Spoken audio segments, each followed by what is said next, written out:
Fear is always going to be a part of the human condition.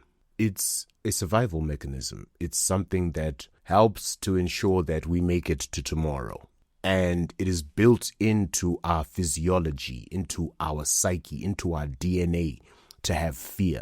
And a long time ago, it may have been very well advantageous to listen to every single fear and avoid doing things because you would literally die if you didn't. But as time has evolved and we have created systems of security, safety, this remnant of our primitive mind still lives within us.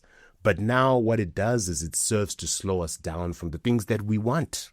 Because now that fear is stopping you from reaching for your goals. I like looking at my own heroes and people who have done things that have changed the course of history. And sometimes it doesn't even have to be that deep. It might have just changed the course for who they are. To be like, this is something that is extremely scary.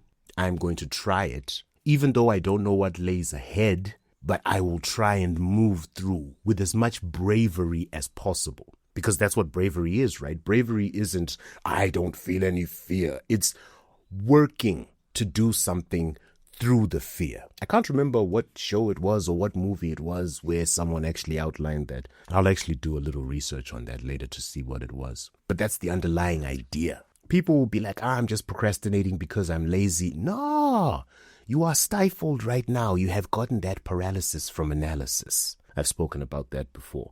That paralysis that comes from, if I try this and it doesn't work out, we have to also balance out what is the risk versus reward. Oftentimes, in this day and age, there's more reward in taking the risk than not. Because then you'll be riddled with regret. You'll be like, I wish I could have done that. I should have, when the time was right. I should have taken a chance on myself. And I think it also correlates a little bit to having confidence in ourselves. Because when we do something and we fail at it, most human beings will take that as an indictment on themselves. To be like, I failed at this thing, so I am a failure. But being able to separate those two things becomes a skill that is necessary for growth. One of my favorite songs from the group Faithless is I have no knowledge of fear because I'm here to do work. I think what Maxi Jazz meant in this is that he doesn't feel any fear because, he has stuff that he has to do and he's confident in himself. But you can also look at it at another way. You can always interpret these things differently. That's why I love music, because it describes certain things for different people in different periods of their lives. That's what great music does. And how I read that line is, yes, even if there's fear there, I have no knowledge of it. Right? I refuse to recognize it because, again, you can have all the physiological feelings of you have goosebumps, your heart rate is going up, but you can be like, this is more anticipation than it is fear. I'm anticipating something great. Reframing.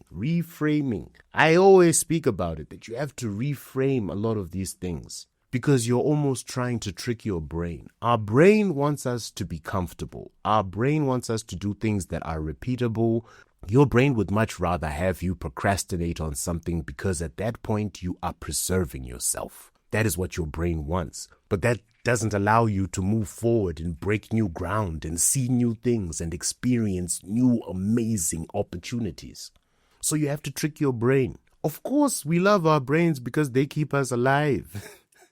But also at the same time, they don't let us live.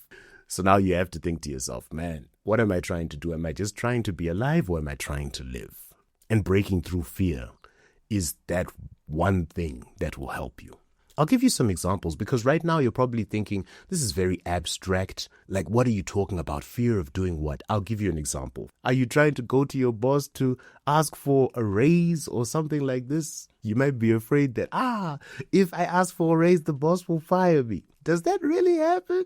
Does it? You have to ask yourself that. You have to ground yourself in reality. You go and ask someone that you have a crush on, can I get a date? The worst she can say is no. Of course, there are memes that she could actually say a whole bunch of nasty things or whatever. But ultimately, it's just no. And then at that point, you can actually regroup, however long it takes you to regroup. Think about it like, am I dead? No, I'm not. Is my life changed for the worse? Most likely, no. If you're just a decent human being about things. And then you just move forward. That's it. Don't stress about it too much. Fear is going to be there, but working through that fear, you won't die. Because as long as you're not dead, you can come and try again. No one is counting your losses more than you. And when you realize that, you can do anything.